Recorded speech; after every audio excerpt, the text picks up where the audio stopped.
Pak Rizka Yuda sudah siap memberikan materi, Pak? Insya Allah siap, Mbak. Baik, ini kayaknya ini banyak pengalamannya kayaknya ya terkait dengan materinya karena judulnya sadar risiko, amankan bisnis dan optimalisasi pertumbuhan. Baik Bapak Ibu semua, sebelum kita masuk ke materi utama yang akan disampaikan oleh Pak Rizka Yuda, terlebih dahulu marilah kita dengarkan sambutan serta arahan dari Region Head TTP 4 Regional 7 oleh Bapak Denny Ramadan. Izin Bapak Denny Ramadan dipersilahkan. Terima kasih, ya. Bismillahirrahmanirrahim. Assalamualaikum warahmatullahi wabarakatuh. Waalaikumsalam warahmatullahi wabarakatuh. Yang saya hormati Bu Depok, Bu Rina Tanjung, Bapak Kepala Bagian, manajer, dan seluruh rekan-rekan yang ikut hadir pada kesempatan pagi hari ini.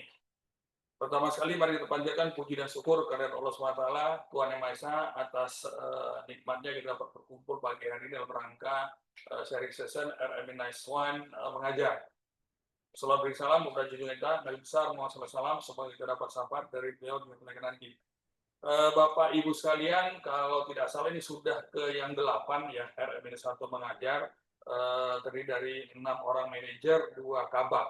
Jadi sudah rutin kita lakukan. Harapan kita semua sebenarnya dari setiap event RM-1 mengajar, saya lihat banyak penambahan pengetahuan. Ya, intinya tinggal kita di sini bagaimana memanfaatkan apa yang sudah diserahkan oleh teman-teman, disampaikan oleh Pak RM-1 untuk menambah kompetensi di bidang masing-masing. Jadi pada kesempatan juga sekarang ini oleh Pak Yuda ya, kalau nggak salah sadar risiko. Ya kita tahu nih, semua pekerjaan kita risikonya ada gitu. Saya rasa ini juga satu materi yang sangat baik ya, karena memang sekarang semua harus mengacu kepada manajemen risiko. Bagaimana kita nanti memitigasi risiko yang akan timbul akibat situasi yang ada. Jadi kepada semua ini, kepada seluruh peserta diharapkan dapat mengikuti dengan baik dan memastikan kita memahami apa yang disampaikan oleh RM-1 dalam hal ini oleh Pak Yuda. Jadi sekali lagi harapan kita RM-1 mengajar ini sharing session menambah ilmu kompetensi kita untuk menjadi lebih baik lagi, sehingga harapan kita Regional 7 berikan kontribusi terbaik di dalam bidang SDM untuk di Pampo. Saya rasa itu sebentar dari saya. Terima kasih kepada seluruh panitia tim yang sudah rutin melakukan kegiatan ini. Harapannya ke depannya bisa lebih baik lagi dalam pelaksanaannya. Demikian saya sudahi. Terima kasih. Assalamualaikum warahmatullahi wabarakatuh. Waalaikumsalam warahmatullahi wabarakatuh. Terima kasih Pak Denny atas sambutan dan arahannya. Baik Bapak Ibu semua, izin mengingatkan link absensi sudah kami kirimkan melalui kolom chat. Silakan Bapak Ibu mengisi absensi. Di akhir akan ada kegiatan door prize untuk spin off link absensi. Jadi siapa yang beruntung akan mendapatkan door prize pada kegiatan hari ini. Lalu juga nanti kita juga ada kuis Kahoot kita seperti biasa, dan infonya nanti ketika kuis Kahoot ada tambahan dari Pak Rizka Yuda ya hadiahnya Pak ya. Jadi nanti Insya Allah nggak ada, Mbak. di double Bapak Ibu yang biasa.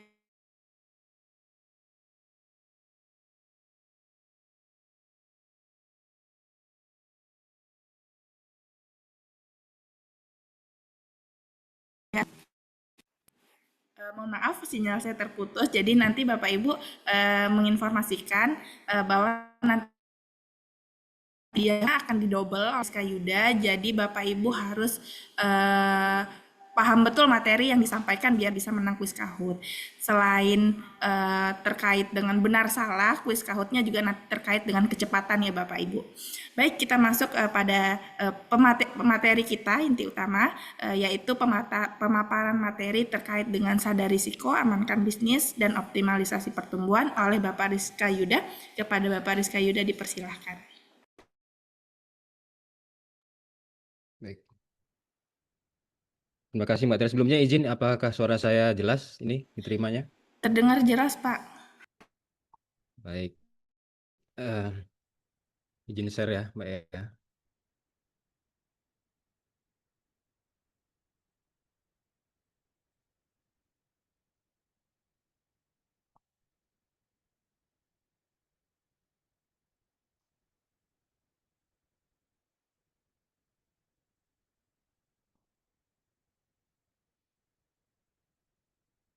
Izin untuk materi apakah sudah tampil di layar ini, Sudah Mbak? tampil, Pak. Sudah tampil di layar materinya.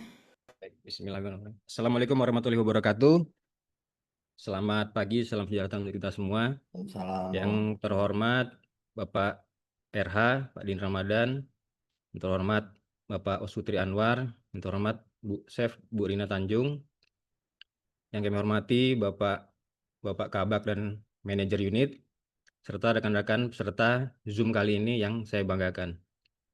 Pertama, marilah kita panjatkan puja dan puji syukur kehadirat Allah Subhanahu wa Ta'ala, karena atas limpahan rahmat dan berkatnya lah kita bisa bergabung di sini dalam acara RMIN 1 Mengajar yang kali ini diamanahkan ke saya. Dan tak lupa salawat serta salam kita sampaikan kepada junjungan kita Nabi besar Muhammad SAW yang selalu kita nantikan syafaatnya di hari akhir kelak. Mohon izin sebelumnya saya ucapkan terima kasih kepada tim SDM yang bekerja keras untuk terselenggaranya acara ini. Seperti yang disampaikan Pak RH tadi, ini sudah kali ke-8. Ini program yang sangat bagus di bidang SDM kita. Mudah-mudahan semua materi yang disampaikan oleh manajer-manajer sebelumnya sampai nanti akhir semua manajer sudah menyampaikan materi bisa diserap dan diaplikasikan dengan baik di tempatnya masing-masing, baik di pekerjaan maupun di lingkup pribadi. Kemudian terima kasih juga untuk peserta yang bersedia hadir di tengah kesibukannya hari ini. Mungkin ada tugas persiapan tamu, ada tugas yang harus mau tutup buku misalnya, terus ada yang lagi mikirin hutang mungkin masih berkesempatan hadir di sini. Jadi saya berikan terima kasih. Mudah-mudahan materi yang saya sampaikan bisa diterima dengan baik. Karena curhat saja ini kemarin kan kalau saya baca polanya itu manajernya ganti-gantian tuh dari Sumsel ke Lampung, kemudian Sumsel lagi, Lampung lagi. Nah, tinggal Padang Ratu dia bilang yang Lampung. Tapi kemudian diisi Pak Nugraha. Nah, saya dilewat nih berarti. Aman, saya pikir gitu. Ternyata nggak lama muncul surat di elemen bahwa saya kebagian juga di RMIN 1 Mengajar. Jadi ada pelajaran juga yang bisa saya ambil. Jadi ternyata nggak mudah untuk menyampaikan sesuatu, mulai dari penyiapan bahan sampai dengan penyampaian materi nanti itu tidak mudah. Jadi itu membuat saya lebih berpikir, lebih sadar bahwa hargailah orang yang berbicara saat memberikan presentasi, karena hal itu tidak mudah. Oke, lanjut. Ini materi saya sampaikan adalah tentang sadar risiko, yaitu amankan bisnis dan optimalisasi pertumbuhan. Bukan bermaksud menggurui atau mengajari, saya hanya mencoba berbagi, karena sesuai di surat RMIN 1 Mengajar itu adalah sharing for excellence. Nah, jadi sifatnya saya berbagi, kalau ada yang lebih tahu mungkin bisa menambahkan informasi untuk saya ke depannya. Baik, kita mulai saja. Ini sekilas tentang karir saya. Saya bergabung di PTPN 7 waktu itu di 2010. Kemudian saya ditaruh di Bunga Mayang, asisten tanaman saat itu. Kemudian di 2015 saya ke Padang Ratu. Dan di 2018 saya di staf manajemen risiko bagian MKK. Nah, di bagian staf manajemen risiko inilah saya mendapatkan tahun 2019 kalau nggak salah saat itu sertifikasi CRMO dan QCRO. Kalau nggak salah batch pertama itu QCRO. Di tahun 2019 itu saya bergabung dengan MR dari PTPN lain saat itu dengan beberapa komite audit. Kemudian di 2020 saya ke staf tanaman, itu sempat ada 2, waktu itu ada bagian OP1, kemudian berubah lagi ke bagian tanaman. Kemudian di 2023 saya ditugaskan ke Padang Ratu, diberi amanah baru untuk asisten kepala. Kemudian di 2025 sampai dengan sekarang saya sebagai PJ Manager di unit Padang Ratu. Ini latar belakang kenapa saya ambil materi ini, karena pertama sadar risiko ini termasuk dalam unsur One PTPN One Culture. Jadi setelah kemarin ada sosialisasi roadshow waktu itu yang dihadiri Pak Dirut, disampaikan bahwa budaya sadar risiko termasuk dalam unsur excellent. Jadi upaya mencapai target sesuai dengan aturan dengan tetap mempertimbangkan risiko. Jadi artinya risiko ini termasuk dalam One PTPN, One Culture. Kemudian selanjutnya di pilar budaya PTPN itu ada 7, kalau nggak salah. Salah satunya adalah risk awareness. Jadi ada business savvy, operational excellence, digital culture, innovation culture, humanizing. Kemudian salah satunya adalah risk culture dan risk awareness. Kemudian ketiga, tentunya pemahaman manajemen risiko, karena semua risiko organisasi kita ini harus dipahami dan dikelola dengan baik. Sejalan juga dengan One PTPN tadi, di mana owner mindset kan kita harus paham semua proses bisnis. Nah, dalam proses bisnis pasti ada risiko yang harus kita kelola. Nah, agenda kita hari ini cukup banyak, slide-nya ada sekitar 150 kalau nggak salah saya lihat.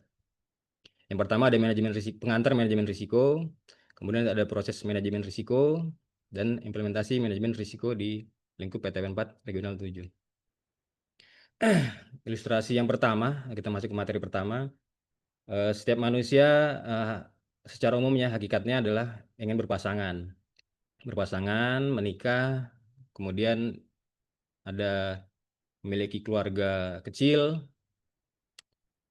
bisa menikah, memiliki anak, kemudian pasti nggak, umumnya kita berbicaranya pasti semoga awet sampai kakek nenek. Nah, seperti itu.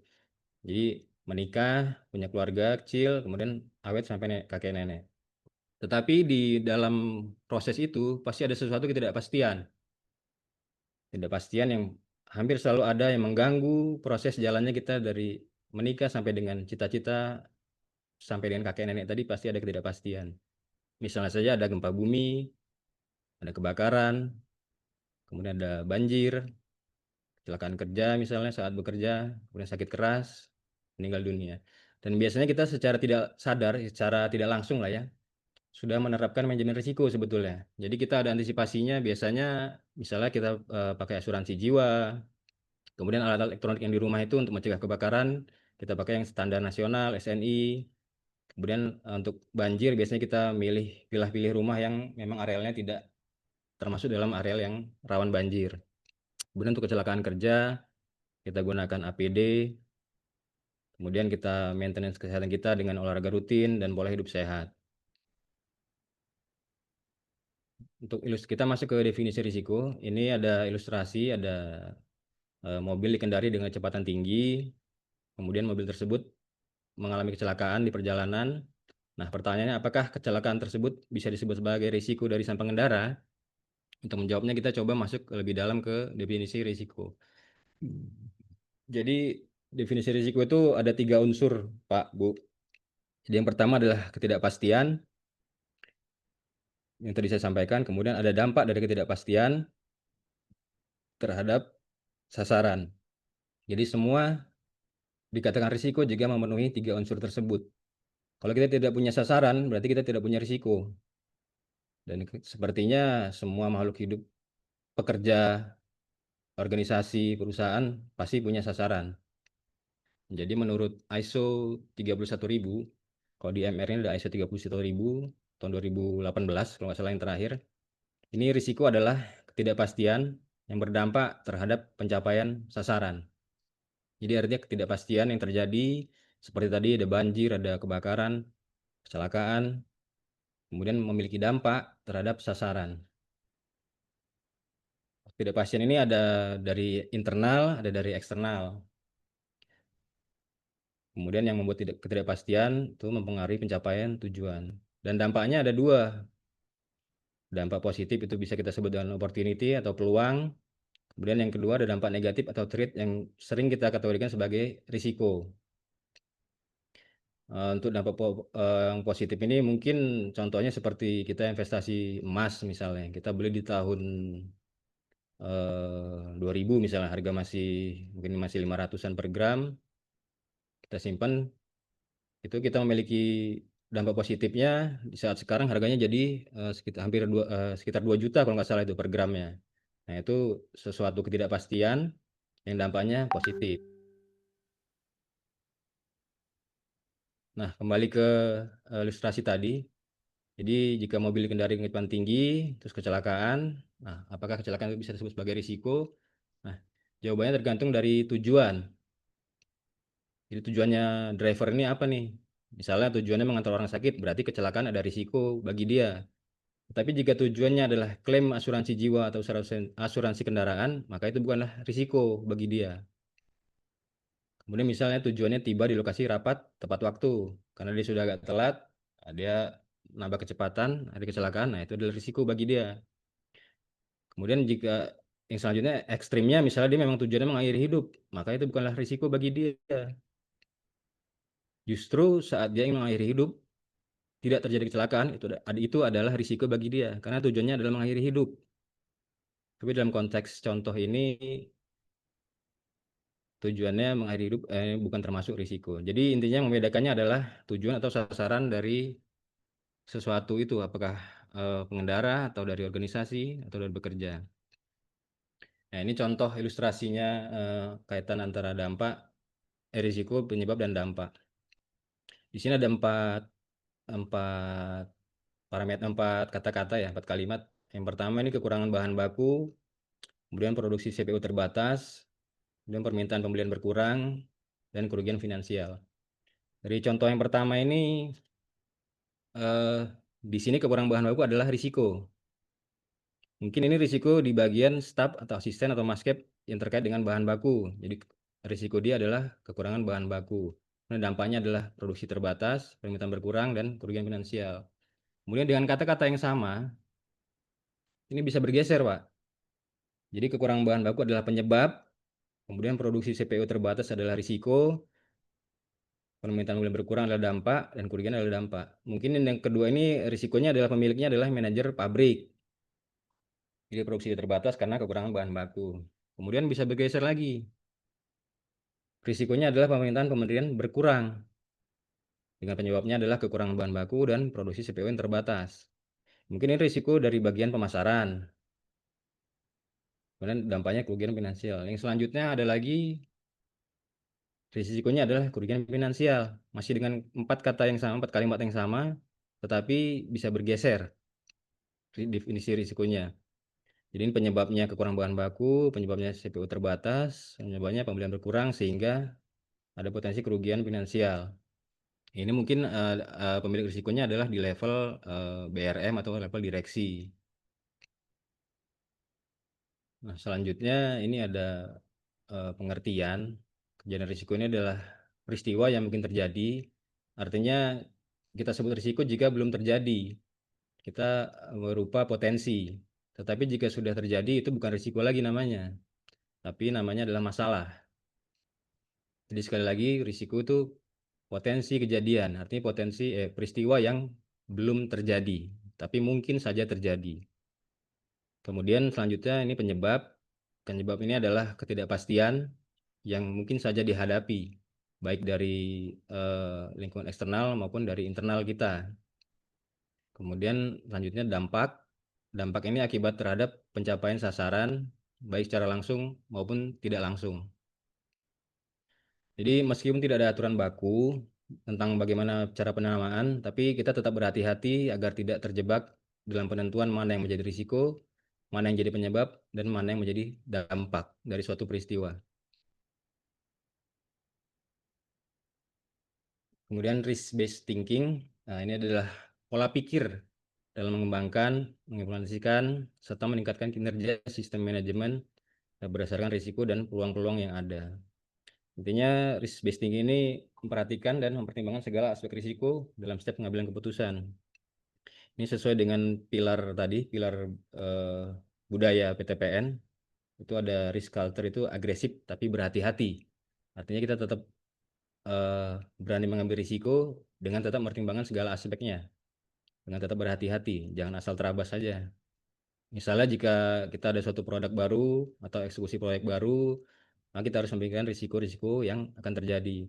Kayak misalnya kita mau ada tanaman konversi misalnya di Beringin. Nah, sebelum ada usulan proyek itu biasanya sudah ada kajian-kajian risiko terkait apa-apa saja yang berpotensi untuk menyebabkan proyek tersebut tidak berjalan sesuai dengan rencana. Jadi sudah kita petakan risikonya, kita buat mitigasi risikonya, upaya-upaya pengendaliannya apa, itu sudah ada di setiap proyek atau pekerjaan baru. Kemudian selanjutnya siapakah risk owner? Yang konsep yang harus kita pahami adalah pertama, risiko itu berkaitan erat dengan kejelasan sasaran atau KPI. Jadi sekali lagi, sasaran atau tujuan. Kemudian setiap orang dalam organisasi ini pasti mempunyai sasaran kerja, baik dari level pemanen, level mandor, level mabes, asisten, askep, manajer, semua dalam organisasi pasti punya sasaran kerja. Nah, semua risiko ini pasti terdapat pada seluruh tingkatan organisasi. Seperti saya sampaikan tadi, mungkin pemanen risikonya dia terkena terkena kampak misalnya. Terus mandor panen ada jatuh saat kontrol ke area rendahan misalnya. Nah, pasti ada risikonya semua. Kemudian risiko juga terdapat pada seluruh proses bisnis organisasi seperti tadi disampaikan. Nah, artinya pemilik risiko adalah pemilik sasaran. Pada dasarnya ini berlaku untuk semua tingkatan organisasi. Jadi kalau sesuatu tidak punya sasaran, maka ya dia nggak punya risiko apa-apa terkait hal itu.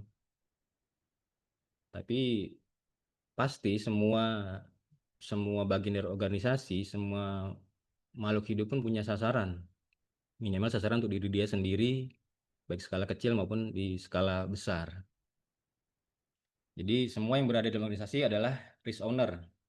Sekali lagi, semua yang berada di dalam organisasi merupakan risk owner. Artinya, setiap orang harus mengelola risikonya masing-masing untuk mencapai sasaran. Kemudian, dengan begitu setiap orang akan bertanggung jawab terhadap manajemen risiko. Jadi manajemen risiko itu adalah risiko yang harus dikelola, baik untuk secara pribadi perorangan maupun secara organisasi. Nah, ini selanjutnya proses manajemen risiko. Menurut ISO 31000 ini proses kita terdiri dari penetapan lingkup, konteks, kriteria, kemudian ada penilaian risiko yang terdiri dari identifikasi, analisis, dan evaluasi. Kemudian ada perlakuan risiko, pencatatan dan pelaporan, serta komunikasi, konsultasi, dan pemantauan dan tinjauan. Kita masuk ke penetapan ruang lingkup. Jadi sebelum identifikasi ini kita harus mempertimbangkan ruang lingkup, konteks, dan kriteria. Ruang lingkup di sini yang dimaksud adalah kita batasi dulu risiko ini mau di level siapa. Misalnya di level mandor ya parameter yang digunakan adalah parameter dalam level mandor. Misalnya di level asisten ya harus di asisten. Jangan nanti kita di level asisten tapi mikirin risiko punyanya korporat, risikonya Pak RH misalnya. Nggak perlu sampai situ.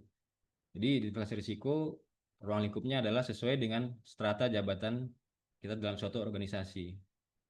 Kemudian untuk konteks ini ada internal dan eksternal. Kemudian kriteria ini ditetapkan berdasarkan kesepakatan antara risk owner dengan bagian manajemen risiko. Biasanya sudah ditetapkan kriteria-kriteria untuk identifikasi risiko. Dengan demikian kita harus memperhatikan faktor-faktor internal. Internal ini biasanya yang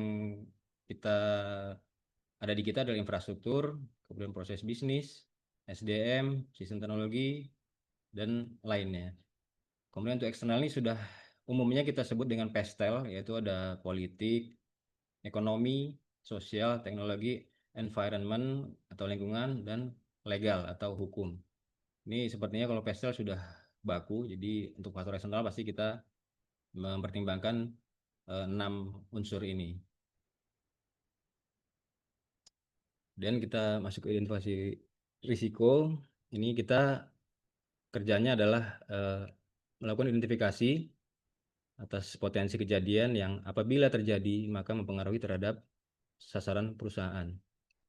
Jadi kalau ada kejadian yang kemungkinan tidak berpengaruh terhadap sasaran perusahaan, ya tidak usah kita masukkan tidak usah kita identifikasi sebagai risiko. Karena tujuannya adalah mengenali seluruh potensi risiko yang melekat atau inherent pada setiap aktivitas bisnis perusahaan. Seperti saya sampaikan tadi, setiap aktivitas bisnis, setiap pekerjaan pasti ada risiko yang melekat di situ. seperti tadi pemanen tadi bisa ada risiko dia terkena campak, risiko dia eh, kecelakaan kerja di jalan misalnya. Itu pasti melekat. Bagaimana kita bisa identifikasi sesuai dengan lingkup tadi. Kata kunci dari identifikasi ini adalah sekali lagi tujuan atau sasaran, kemudian ketidakpastian yang mempengaruhi, kemudian ada kejadian yang tidak diharapkan. Ini dalam identifikasi risiko pasti harus memenuhi ketiga unsur tersebut. Sekali lagi kalau tidak ada tujuan ya tidak bakal ada risiko di situ. Kemudian ketidakpastiannya adalah sesuatu yang pasti. Di era sekarang ada istilahnya dulu itu VUCA, ada istilahnya sekarang tuna. Kemudian kejadian tidak diharapkan. Untuk outputnya ini dalam identifikasi risiko biasanya kita menyusun daftar peristiwa risiko. Jadi kita list dulu nih, ada misalnya ada 50 risiko yang berpotensi terjadi terkait produksi tanaman misalnya.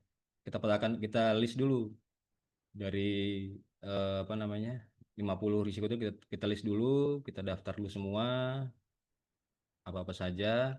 Kemudian kita pilih jenis risiko itu, risiko operasional, risiko keuangan, misalnya risiko hukum, misalnya kita petakan dulu jenis risiko apa. Nah, ini contoh sumber penyebab risiko. Yang pertama ini eksternal. Nah, eksternal seperti disampaikan tadi ada ekonomi, misalnya kenaikan suku bunga, inflasi yang tentunya sangat berpengaruh terhadap keberlangsungan organisasi. Kemudian sosial politik, seperti ada demo kemarin itu yang beberapa waktu yang lalu ada demonstrasi, bisa berpengaruh terhadap sasaran perusahaan juga. Kemudian perubahan regulasi, seperti ada undang-undang cipta kerja waktu itu bisa menyebabkan banyak perubahan di susunan suatu organisasi perusahaan.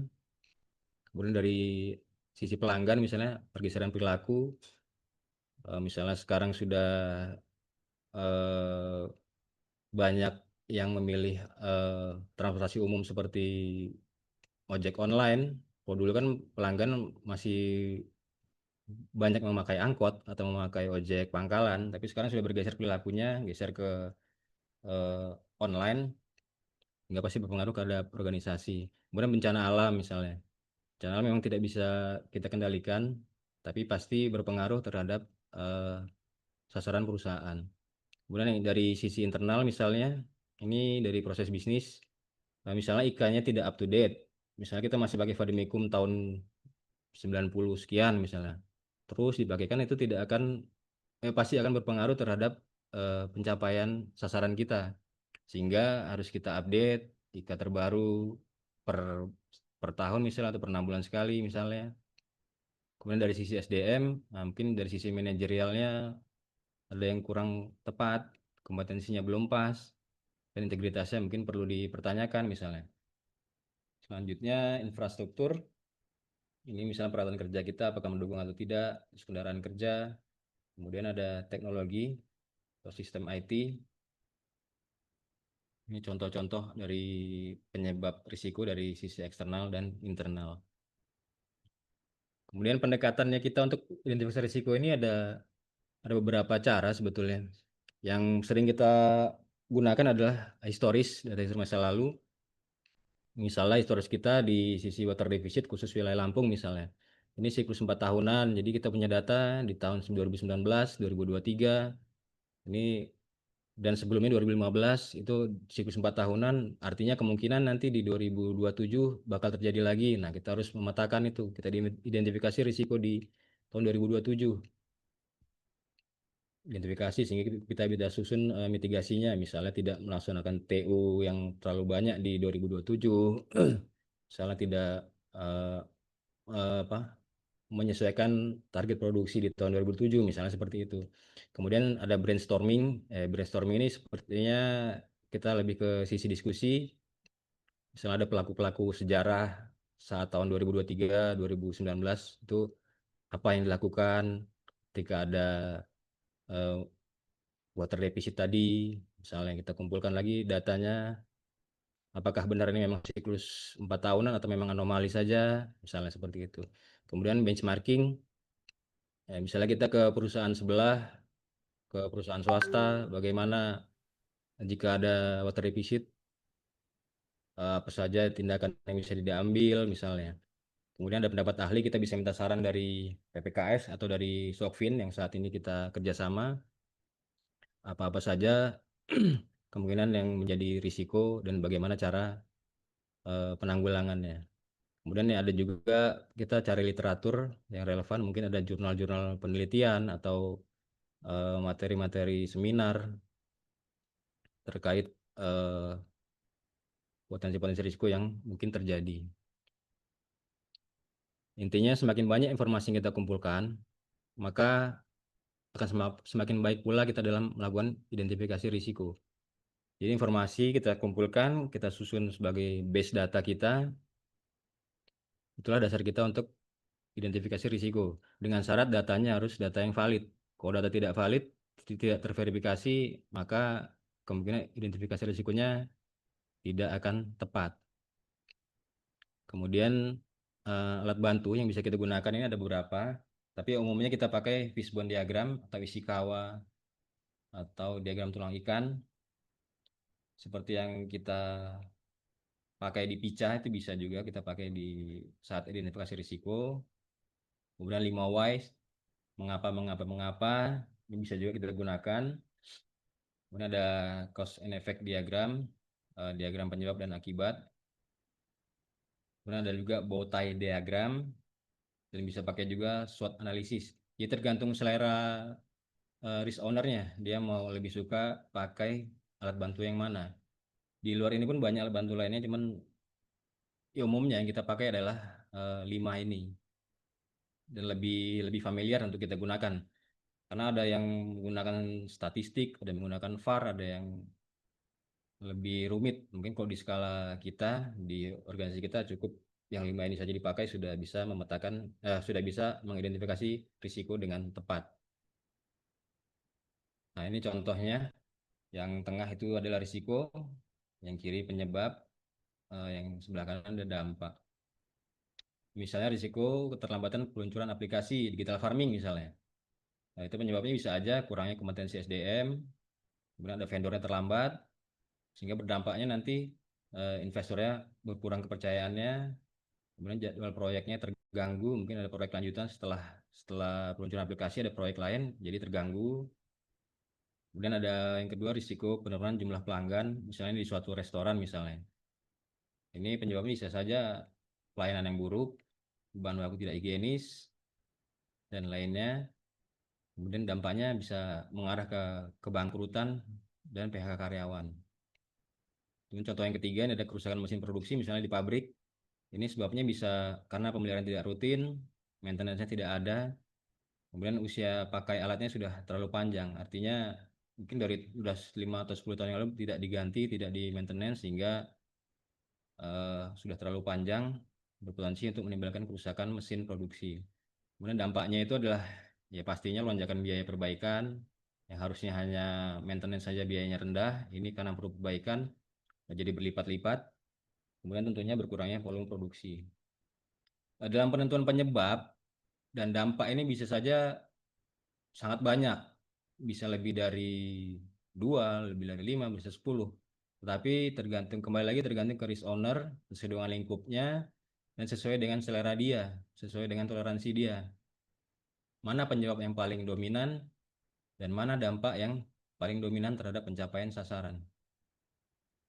Jadi kembali lagi, risk owner intinya tadi paham proses bisnis sehingga bisa tahu mana yang penyebab yang mau kita munculkan. Buktinya masih belum ada juga. Nah, di Dan bulan dampak yang Oktober itulah nanti kita akan melaksanakan program sekaligus RWP dan EWP-nya juga akan. ini izin. Nah, jadi sekali lagi penyebab dengan dampak itu bisa lebih dari 1, lebih dari 2, bisa banyak. Kembali ke selera risiko dari risk ownernya, mana yang mau dipakai, mana yang dominan, mana yang paling berdampak, paling signifikan, silakan. Nah, ini contoh lagi dari kalau kita pakai fishbone diagram, contohnya identifikasi pencurian, dari sisi karyawan, dari sisi man, itu ada keterlibatan karyawan misalnya, atau kurangnya pengawasan, Kemudian dari mesin atau teknologi mungkin ada sistem keamanan yang lemah, teknologinya usang. Kemudian dari metode atau cara ini mungkin prosedur keamanan tidak ketat, di mana SOP-nya tidak jelas. Kemudian ada dari sisi material mungkin penyimpanannya tidak aman, transportasi tidak aman. Dan dari measurement tidak ada pantauan berkala ataupun bisa kesalahan pencatatan. Lanjut yang kedua ini kita masuk ke tahap analisis risiko. Analisis risiko di sini biasa kita sebut dengan pengukuran risiko. Jadi yang kita lakukan di situ adalah mengukur tingkat kemungkinan likelihood terjadinya risiko, kemudian mengukur dampak, kemudian menentukan tingkat atau level risikonya yang dihasilkan dari kemungkinan dan dampak tadi. Jika kemungkinan dan dampak sudah diketahui, maka level risiko akan kita ketahui juga. Kemudian ada yang keempat, ini ada identifikasi kontrol yang telah ada saat ini dan mengukur aktivitasnya. Misalnya untuk risiko pencurian misalnya, kontrol saat ini cuma patroli rutin saja misalnya. Nah, itu kita identifikasi apakah patroli rutin itu sudah cukup untuk memitigasi risiko tersebut, bagaimanakah efektivitasnya terhadap tingkat pencurian misalnya. Nah, itu kita kumpulkan datanya di saat tahap analisis risiko atau pengukuran risiko ini.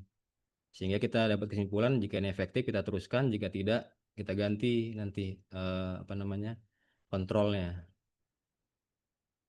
Ini seperti saya sampaikan tadi, saat mengukur dampak sebuah risiko, dapat saja risiko tersebut memiliki lebih dari satu dampak.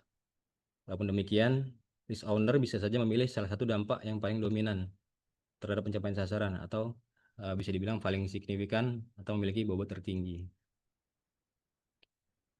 Dalam pengukuran ini biasanya kita ada 3 metode yang kita pakai. Pertama itu kualitatif. Ini hanya menggunakan kata-kata untuk risiko-risiko yang tidak memungkinkan untuk diukur dalam hitungan metrik. Seperti risiko reputasi perusahaan, risiko gangguan hukum misalnya. Ini tidak bisa kita ukur dalam hitungan metrik atau numerik. Kemudian yang kedua ini ada metode kuantitatif. Ini menggunakan nominal. Jadi risiko dihitung ini dengan perhitungan matematika atau menggunakan statistik. Sekali lagi sumber datanya harus valid dan terverifikasi. Sehingga jika data salah maka kesimpulannya pasti salah. Tapi jika data benar insya Allah kesimpulannya bisa benar. Nah, yang ketiga ini semi kuantitatif. Ini memang jarang digunakan, tetapi ada beberapa organisasi yang menggunakan metode semi kuantitatif. Jadi perpaduan antara keduanya. Jadi datanya ini bersifat kualitatif, kemudian dirubah menjadi kuantitatif berdasarkan ada bobotnya. Dia seperti di ranking gitu. Untuk contohnya ini dampak kualitatif. Misalnya dari risiko strategis, risikonya adalah dampak keterlambatan pencapaian program strategis. Ini skalanya sangat rendah, rendah, moderat, tinggi, dan sangat tinggi. Di sini yang kita gunakan adalah kata-kata, berupa kata-kata, jadi tidak dalam nilai rupiah atau numerik tadi. Misalnya minimal yang sangat rendah, minimal 1 parameter target strategis yang harus selesai tertunda kurang dari 1 bulan. Kemudian di skala rendah, minimal 1 parameter tujuan strategis yang harus selesai pada tahun ini tertunda antara 2 atau 3 bulan. Kemudian contoh lagi di risiko hukum, ini risikonya adalah pelanggaran hukum. Ini dampak kualitatifnya tidak ada somasi atau tuntutan, kemudian mendapat somasi, mendapat tuntutan hukum, kemudian lebih lanjut lagi, lebih tinggi lagi, perusahaan diputuskan kalah di pengadilan tingkat pertama, kemudian selanjutnya lagi diputuskan kalah di pengadilan tingkat selanjutnya. Nah, inilah contoh dari metode kualitatif tadi. Untuk contoh yang kuantitatif, kita menggunakan angka, artinya ada parameter yang lebih saklek, lebih pasti gitu. Jadi ini misalnya kriteria dampaknya sangat rendah, ini rank terhadap dampak finansialnya adalah kurang dari 20% dari batas risiko. Kemudian untuk yang rendah 20-40%, moderat 40-60%, yang tinggi ini 60-80%, sangat tinggi ini lebih dari 80%. Untuk dampak kuantitatif kualitatif tadi ini kembali lagi kita serahkan ke risk owner. Mungkin saja ada perusahaan yang sangat rendah ini dia nggak di 20%, tapi dia di 5% saja. Di dampak sangat rendah di dia adalah kerugiannya itu 5% dari batas risiko misalnya, bisa saja. Tapi ada juga perusahaan yang memang mungkin sudah sangat settle, sudah sangat berkaya lah bisa dibilang. Ini sangat rendah, yang dampak sangat rendah dia bisa saja di angka 50, di bawah 50% misalnya. Nah, itu bebas, tergantung risk owner, karena manajemen risiko itu adalah menyesuaikan dengan kondisi organisasi.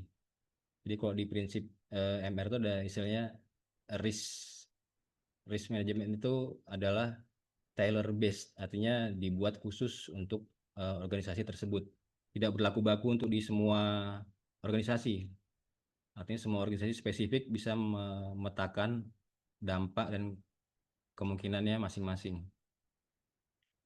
Nah, ini contoh yang gabungan tadi, semi kuantitatif. Jadi deskripsinya dalam bentuk kualitatif, dalam bentuk kata-kata, kalimat, tetapi ada ratingnya. Jadi di ranking sama dia.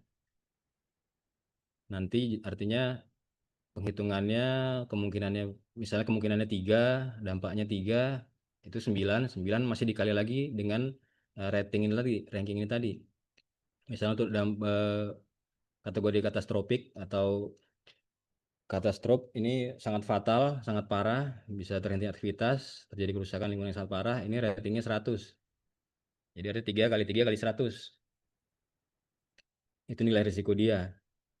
Tapi umumnya kita jarang pakai di PTPN, setahu saya dari awal sampai dengan sekarang masih lebih sering memakai yang metode kuantitatif atau kualitatif tadi. Lanjut ke analisis risiko. Pendekatan yang digunakan hampir sama dengan identifikasi tadi, berupa data masa lalu, seperti sampaikan tadi, data historis tentang water deficit misalnya, atau data curah hujan 10 tahun terakhir, 20 tahun terakhir mungkin. Karena kalau pembentukan buah di kelapa sawit kan bisa berlangsung sampai dengan 40 bulan kalau nggak salah. Jadi kita pelajari historis selama 40 bulan itu apakah ada gangguan cuaca atau gangguan pupuk misalnya. Kemudian brainstorming, kita diskusi dalam grup-grup khusus misalnya tentang masalah keuangan, ya kita diskusi dengan expert dengan orang-orang yang berkecimpung di bidang keuangan. Kemudian ada benchmarking juga, kita bisa benchmarking ke perusahaan lain. Kemudian ada pendapat ahli juga, expert adjustment. Jadi kita tanya kepada PPKS, Sokpin, atau dari riset lainnya. Kemudian bisa juga kita gunakan kuesioner. Ini kuesioner kita sebarkan ke risk owner yang sesuai dengan lingkupnya tadi. Bisa kita gunakan juga. Intinya semakin banyak informasi, maka akan semakin baik dalam melakukan analisis. Sama, identifikasi tadi juga seperti itu. Intinya makin banyak data yang kita kumpulkan, makin mudah kita dan makin tepat pula kita dalam menyusun identifikasi dan analisis risiko. Outputnya yang kita harapkan ini dia muncul kemungkinan risiko, kemudian dampak risiko, dan relevan risiko. Jadi kemungkinan terjadi risiko itu berapa skornya, dampaknya berapa skornya, dan nanti ketemu level risikonya. Nah, selanjutnya ini ada di tahap penilaian risiko yang ketiga, yaitu evaluasi. Ini mengacu pada penetapan apakah risiko tersebut melampaui toleransi risiko organisasi atau tidak, dan juga mengurutkan prioritas risiko untuk rencana penanganan selanjutnya. Jadi terkait dengan toleransi risiko, tadi saya bisa sampaikan contoh tadi, apabila dampaknya itu di perusahaan A mungkin 20% sudah masuk rendah, tapi di perusahaan B mungkin 5% tadi masuk rendah. Jadi berbeda-beda tergantung toleransi risiko organisasi itu. Kemudian risiko itu tidak selalu tetap. Mungkin saja risiko baru itu muncul atau risiko turunan, dan prioritas risiko dapat berubah. Nah, intinya yang menjadi dasar utama prioritas risiko adalah tujuan perusahaan yang tertuang dalam rencana bisnis atau RJPP atau RKAP. Contohnya yang saya maksud di sini risiko turunan adalah misalnya risiko pencurian kita mitigasi dengan pembuatan parit border. Parit border saat kita mau gali ternyata ada risiko baru. Ada eh, masyarakat atas nama masyarakat yang terganggu misalnya karena aktivitas dia terganggu. Jadi dengan segala macam cara dia berusaha menggagalkan pekerjaan gali parit misalnya seperti itu. Jadi risiko pertama pencurian kita mitigasi dengan parit border, muncul risiko baru. Ada tuntutan dari masyarakat seperti itu. Kita susun lagi mitigasinya. Intinya tetap kita kembali ke tujuan atau sasaran tadi. Nah, kemudian untuk outputnya yang diharapkan ini dia ada profil risiko. Mungkin kalau sekarang kita pakainya Erin, mungkin profilnya itu sudah tertuang secara digital di dalam aplikasi Erin. Kemudian ada peta risiko. Dan saat ini setahu saya dari Erin itu adalah ada 5 ya. Ada low, low to moderate, moderate, moderate to high, dan high. Kalau dulu saat saya masih di MR itu hanya 4 kalau nggak salah. Low, moderate, high, dan extreme. Nah, mungkin seiring berkembangnya kebutuhan organisasi, sehingga sekarang dirubah menjadi 5 kriteria ini, 5 level. Nah, kemudian dari 5 level itu kita ada opsi perlakuannya, kita bisa susun prioritasnya. Untuk risiko yang low ini tentunya kita terima, tetapi kita tetap monitor agar risiko tersebut tidak berkembang ke tingkat yang selanjutnya. Misal dari low berkembang ke low to moderate atau bahkan bisa berkembang ke high misalnya. Kemudian ada lagi low to moderate tadi, ini opsinya bisa kita mitigasi atau kita terima dengan tetap dimonitor. Kemudian untuk yang moderate, jadi inti moderate to high, dan high ini harus kita masuk dalam prioritas penanganan risiko. Jadi lebih seringnya kita pakai perlakuannya adalah mitigasi, bisa juga kita transfer, atau bahkan bisa kita hindari. Nah, ini untuk perlakuan risiko yang umumnya kita pakai sampai dengan saat ini adalah ada 4, umumnya 4. Yang pertama itu accept, avoid, share, dan reduce. Untuk bahasa gampang ngapalinnya kita pakai terima, tolak, transfer, turunkan. Jadi 4T. Ada risiko itu kita terima, ada risiko itu kita tolak, ada risiko itu kita transfer, atau kita turunkan. Ini sampai dengan saat ini setahu saya masih 4 ini yang dipakai di kita juga. Nah, untuk terima ini artinya kita menerima tingkat risiko yang terjadi. Artinya masuk dalam batas toleransi risiko. Tetapi saya sampaikan tadi tetap dikelola, dimonitor agar tidak berkembang ke tingkat yang lebih tinggi. Nah, ini dampaknya lebih kecil dibanding dengan manfaat. Kemudian ada lagi hindari atau tolak. Nah, ini kita hindari risiko dengan cara berhenti atau tidak melakukan aktivitas yang berpotensi menaikkan tingkat risiko. Ini biasanya yang kita tolak atau kita hindari adalah biaya untuk menanggung risiko tersebut jauh melebihi manfaat yang diperoleh. Artinya untuk biaya, kita hitung biaya penanganan risiko itu ternyata lebih besar daripada nanti manfaatnya. Ya, jadi lebih baik kita hindari saja.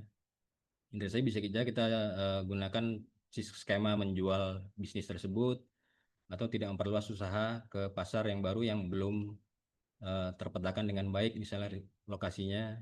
Jadi kita hindari, kita tolak. Kemudian yang ketiga ada lagi pindahkan atau transfer.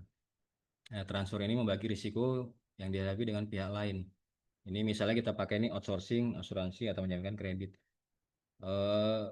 Misalnya di sini adalah kita transfernya biasanya di driver ya. Driver karena berisiko tinggi juga dia. Dia lebih lama di jalan daripada di suatu tempat. Makanya biasanya kita alihkan, kita bagi risiko tersebut ke pihak outsourcing. Jadi kalau ada apa-apa nanti biaya penanganan risikonya bisa diambil alih oleh outsourcing. Jadi bukan perusahaan kita yang menanggung, seperti itu. Begitupun asuransi. Nah, yang keempat ini yang umumnya kita lakukan, ini adalah kita kurangi atau kita turunkan atau kita mitigasi. Jadi kita mengurangi kemungkinan dan atau dampak dari suatu risiko. Jadi sekali lagi kita mengurangi kemungkinan dan atau dampak. Artinya bisa saja kemungkinan saja yang kita turunkan atau dampak saja yang kita turunkan atau bisa dua-duanya. Kita turunkan level risikonya. Nah, ini misalnya kita perbaiki SOP yang sudah usang misalnya, kemudian perbaikan alat yang eh, sudah terlalu lama umur pakainya, kemudian kebijakan baru dan lainnya. Sekali lagi yang D kurangi atau turunkan adalah opsi perlakuan risiko yang paling sering kita lakukan dalam suatu organisasi. Kemudian yang selanjutnya ada pencatatan pelaporan. Proses MR ini tentunya butuh pencatatan dan laporan yang ini juga nantinya jadi historis kita untuk di masa-masa yang akan datang sebagai bank data kita. Kemudian selama berjalan proses ini, semua risk owner harus tetap memperhatikan komunikasi dan konsultasi. Jadi tetap melakukan pemantauan dan tinjauan terhadap berbagai risiko yang ada. Jangan sampai risiko yang harusnya tadi hanya di level low atau low to moderate, tidak kita pantau, kita cuekin aja, ternyata dia malah berubah levelnya nih, malah jadi high tadi. Nah, dalam proses manajemen risiko tetap semua harus kita jalankan. Ibaratnya kita monitoring, kalau nggak salah sekarang monitoringnya per bulan ya. Kalau dulu di era Simako, aplikasi Simako itu per triwulan, tapi sekarang di Erin kembali ke per bulan. Jadi lebih intens, lebih pemantauannya lebih rapat lah. Mudah-mudahan terpantau semua dan tidak bisa berkembang ke yang lebih tinggi risikonya. Dalam proses pencatatan ini outputnya adalah evaluasi terhadap perlakuan risiko tadi yang kita monitoring, kemudian ada PDCA terhadap perlakuan risiko. Jadi perlakuan risiko yang kita susun, misalnya kita mitigasi tadi, yang kita susun PDCA-nya, PIC-nya siapa, kapan mau diselesaikan, yang kita susun, kemudian kita catat sebagai bank data. Nah, ini yang terakhir ini ada implementasi MR di lingkup PTPN. Setahu saya di konsep manajemen risiko selalu ada istilahnya three lines of defense, jadi pertahanan 3 lapis. Di mana lapis pertama itu di posisinya adalah posisi regional, divisi, bagian atau unit kerja. Kemudian di lapis kedua ini ada fungsi manajemen risiko atau subbagian atau bagian manajemen risiko. Kemudian di lapis ketiga itu ada auditor atau di kita SPI. Cuman sekarang saya masih agak bingung konsepnya three lines defense ini apakah bisa diterapkan di skala regional, karena kita tidak punya bagian auditor yang punyanya regional gitu. Jadi kita ketahui SPI itu kita dari HU semua. Jadi kita tidak punya internal khusus di regional 7. Kemudian di fungsi manajemen risiko pun ini saya agak ragu karena kalau tidak salah hanya ada satu staf kita yang bertugas di situ. Kalau nggak salah Pak Bima, jadi dia sendirian, dia di subbag manajemen risiko. Nah, ini apakah dengan komposisi yang seperti itu, apakah kita bisa menjalankan three lines of defense ini dengan baik? Ya, ini masih perlu bahasan lebih lanjut mungkin sepertinya. Tapi kalau mungkin bisa masuk saran, kita perkuat lagi di sisi fungsi manajemen risiko dan fungsi auditor sehingga risiko-risiko itu tidak bisa berpotensi untuk menjadi lebih parah lagi dampaknya. Jadi kalau perusahaan sudah menjalankan three lines of defense ini, maka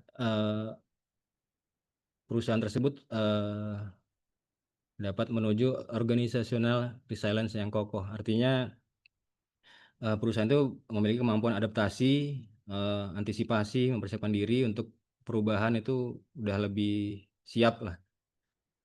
Di era VUCA atau tuna ini yang penuh ketidakpastian, banyak faktor yang menyebabkan ketidakpastian.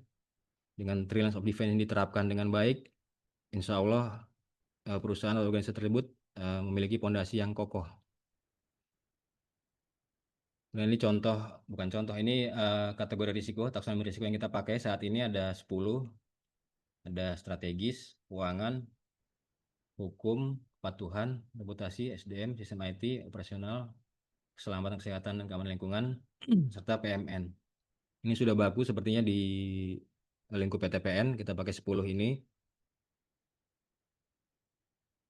Nah, ini kesimpulan yang bisa saya ambil dari paparan hari ini. Yang pertama itu risiko sangat berkaitan dengan tujuan atau sasaran. Jadi sekali lagi, kalau sesuatu organisasi atau perorangan tidak punya sasaran, maka dia tidak bakal punya risiko. Dan kalau tidak punya sasaran, ya sepertinya nggak ada. Semua elemen pasti punya risiko, baik pribadi maupun perusahaan. Kemudian selanjutnya, pemilik risiko itu adalah pemilik sasaran. Artinya semua pemilik risiko atau pemilik sasaran harus mengelola risikonya masing-masing. Kembali ke One PTPN tadi, mengelola risikonya di lingkup dia secara masing-masing. Kemudian yang ketiga, ini risk based thinking. Ini harus dimiliki oleh semua pemilik risiko. Jadi sesuai dengan pilar tadi saya sampaikan, kita tetap agresif tetapi harus berhati-hati, artinya mempertimbangkan semua risiko yang berpotensi terjadi. Jangan asal terabas. Ini output dalam proses MR tadi, ada daftar peristiwa risiko, jenis risiko, kemungkinan, dampak dan level, profil, prioritas, desain awal, biaya penanganan, dan evaluasi serta PDCA perlakuan risiko. Organisasi di tengah era ketidakpastian. Jadi saya sampaikan tadi, jika trilayer defense manajemen risiko sudah berjalan dengan baik, maka perusahaan tersebut bakal lebih siap menghadapi perubahan atau ketidakpastian tadi. Nah, ini contohnya, contoh pentingnya MR nih dalam satu organisasi. Kita pernah dengar waktu itu tahun 2023 kalau nggak salah, ada gangguan di Bank Syariah Indonesia. Jadi kalau nggak salah error apa datanya dicuri atau seperti apa waktu itu. Nah, di sini pihak RUPS, yang melalui RPS, memutuskan untuk mengganti Direktur IT dan Manajemen Risiko. Jadi artinya sebegitu pentingnya manajemen risiko di suatu organisasi. Artinya mungkin saat itu mereka tidak memetakan risiko terkait error ini, mungkin atau tidak menyiapkan bisnis contingency plan jika risiko yang terjadi, mungkin seperti itu, sehingga akhirnya errornya sampai beberapa hari, dan kemudian akhirnya digantilah Direktur IT dan Direktur Risk Management di BSI tersebut. Nah, ini izin saya share video, ini contoh bagaimana risiko termitigasi dengan baik.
Izin Mbak Tiara, apa videonya muncul nggak tadi ya?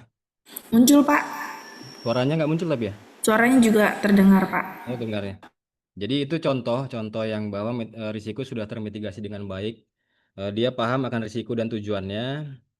Ya, mitigasinya itu disiapkan sama dia dengan baik. Ada roll bar-nya, besi dipasang, kemudian mungkin as rodanya diperkuat, kemudian mesinnya bertenaga besar dan lainnya. Jadi dia paham risikonya, dia paham tujuannya. Walaupun terguling seperti apapun, dia tetap safety dan dia tetap bisa melanjutkan perlombaan sehingga mencapai tujuan, mencapai finish. Nah, seperti itulah konsep manajemen risiko yang seharusnya kita terapkan. Jadi, manajemen risiko itu bukan memperlambat atau menghambat suatu pekerjaan atau keberlangsungan organisasi, tapi menjadi semacam safety, semacam kalau di balapan adalah wear pack, kalau di motor ya ada pakaian balap itu adalah seperti itu. Jadi manajemen risiko sekali lagi bukan hambatan, bukan mau menghambat, bukan mau mengganggu atau memperlambat keberlangsungan organisasi, tetapi sebagai pengaman dalam pencapaian sasaran terhadap perusahaan. Itu aja dari saya. Ini sedikit mengutip dari Mark Zuckerberg ya, dari bosnya Meta. Risiko terbesar adalah tidak mengambil risiko sama sekali. Di dunia yang berubah begitu cepat, satu-satunya strategi yang dijamin gagal adalah tidak mengambil risiko. Artinya semua risiko itu ada, dan di balik risiko masih ada peluang untuk mendapatkan opportunity tadi. Kalau kita tidak ambil situ, sudah pasti kita dijamin gagal di era perubahan yang saat ini begitu cepat. Kemudian yang kedua dari Warren Buffett, risiko datang dari ketidaktahuan atas apa yang Anda lakukan. Kembali lagi ke One PTPN tadi, owner mindset, proses bisnis harus kita pahami, kita tahu apa yang kita lakukan, kita bisa memetakan apa saja risiko yang bakal terjadi di situ. Itu saja dari saya akhiri. Wassalamualaikum warahmatullahi wabarakatuh. Waalaikumsalam warahmatullahi wabarakatuh. Terima kasih Pak Rizka Yuda atas penjelasannya. Jadi simpel, padat, dan jelas di 1 jam ini ya Bapak Ibu ya. Kita belajar mulai dari ilustrasi risiko, definisi risiko, risiko penyebab dan dampak, lalu ada risk based thinking juga, ada risiko dengan tadi sudah, dan tadi juga sudah disimpulkan dalam 1 slide terkait dengan penjelasan yang dijelaskan oleh Pak Rizka Yuda. Baik Bapak Ibu semua, kita buka sesi tanya jawab.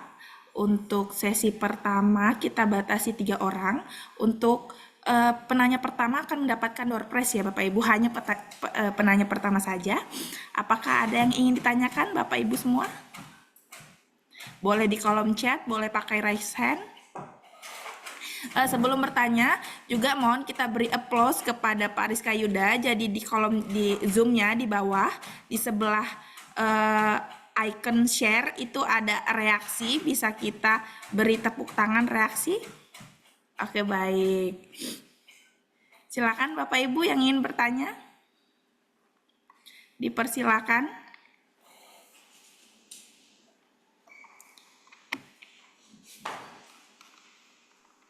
Izin, Bu Tiara. Ya Kak, silakan Pak Tarigan. Ya, makasih Ibu.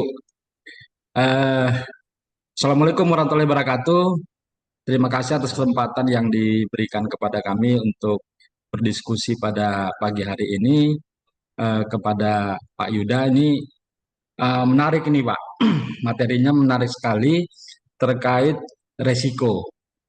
Nah, mungkin pertanyaannya singkat saja Pak Yuda. Terkadang kita kan sudah melakukan mungkin atau perlu melakukan mitigasi atau inventarisasi resiko atau kemungkinan-kemungkinan yang akan mungkin terjadi yang menghambat proses bisnis yang ada di kitanya sendiri gitu. Termasuk untuk misalnya kalau kita di kebun, resiko yang berpotensi menghambat proses yang ada di kebun. Nah, kemudian mungkin mempertajam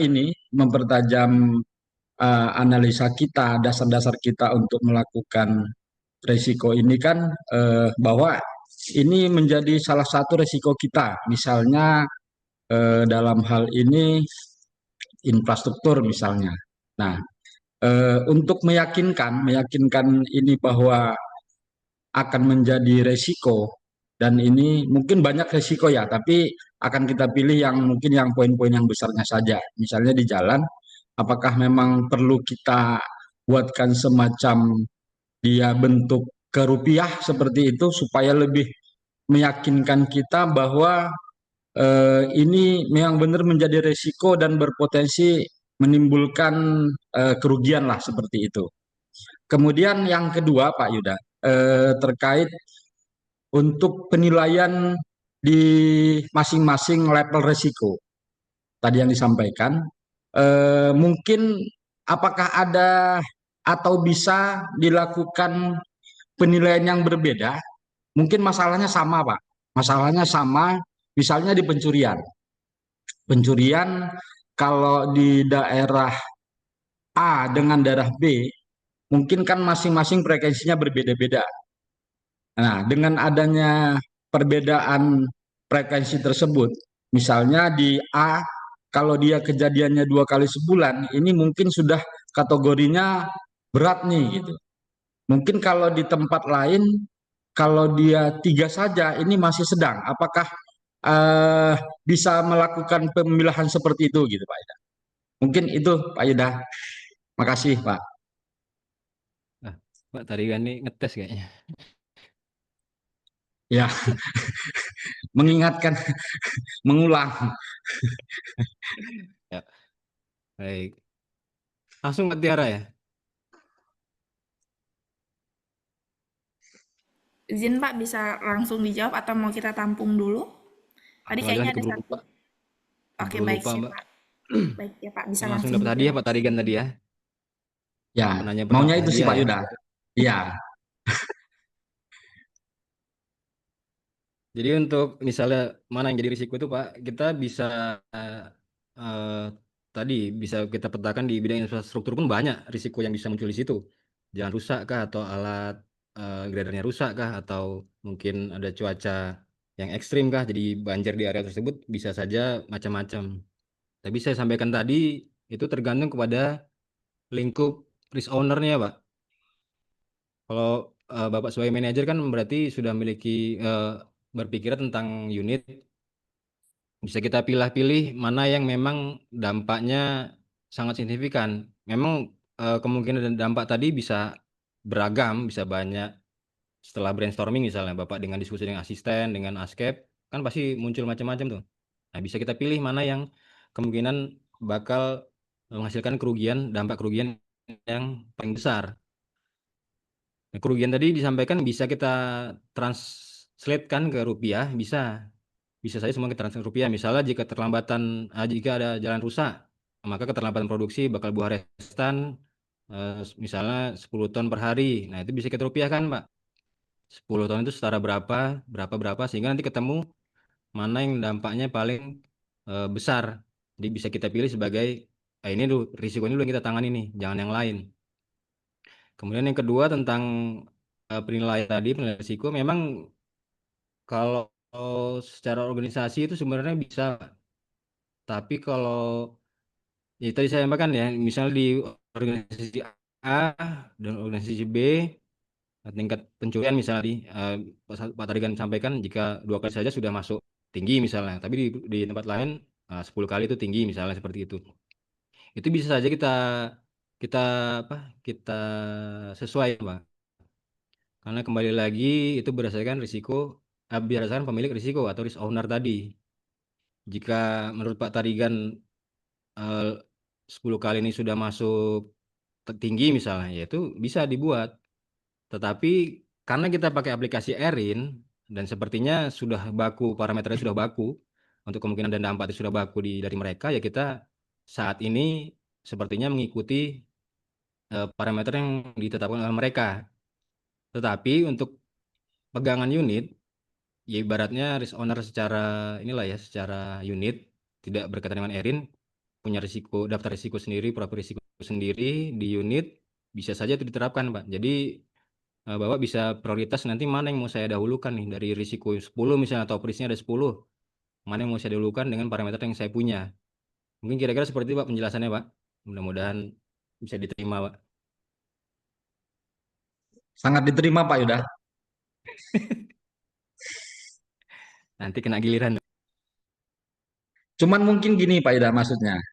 Kalau dulu kan pernah kita dengar nih, sebelum kita melakukan penyusunan RKAP, kita kan menyusun dulu manajemen risiko gitu ya.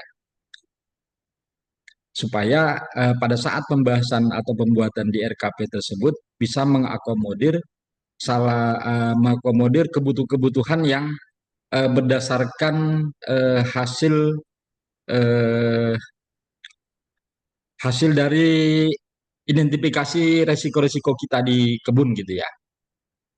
Makanya tadi terkait yang di biaya itu kan terkadang kita eh, untuk meyakinkan BOD lah misalnya bahwa oh ini benar-benar dampaknya akan besar gitu kan. Dampaknya akan besar eh, dengan tidak mungkin dilakukan atau mungkin ini diminimalisir potensinya akan mengurangi keuntungan ya kan keuntungan kita gitu karena terdampak dari resiko tadi gitu. Makanya mungkin meyakinkannya itu eh, butuh apa tadi ya dikonversi dia ke dalam bentuk rupiah gitu ya. Kadang supaya Bisa. kalau rupiah itu kan langsung kita ngecun gitu kan. Mungkin itu tadi maksudnya Pak Yuda ya. Iya, Pak. Memang gini, Pak, kalau konsepnya memang kita selain risk based thinking ada juga risk based budgeting. Ya, artinya penyusunan anggaran itu berdasarkan profil risiko. Tapi untuk sekarang sepertinya di kita mungkin belum jalan seperti itu. Karena RKP kita susun di bulan Juli kalau nggak salah ya. Sedangkan biasanya profil risiko itu baru ada di TW4 biasanya seperti itu.